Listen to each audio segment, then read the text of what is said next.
So Bitcoin is sitting at 27,148 right now, and I looked at the resistance. The resistance is at 27,700. From here I expect actually Bitcoin to go down, of course, towards 27,000, 26,500 and 26,000.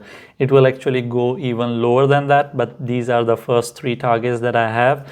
I'm expecting a start of a smaller bearish trend, and how low it would go, we have to identify whether it's going to be the low of 25 or 24, or whether it's going to be low of 22 or more.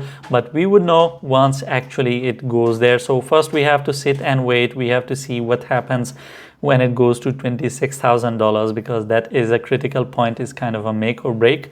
But the resistance stays same at 27,700 until and unless it breaks and stays above that for 4 to 6 hours. We consider that to be the new resistance, and we expect Bitcoin to continue to go down towards the targets that I shared. And don't forget to attend the live at 1 p.m. Toronto time, and please like and subscribe to help the algorithm.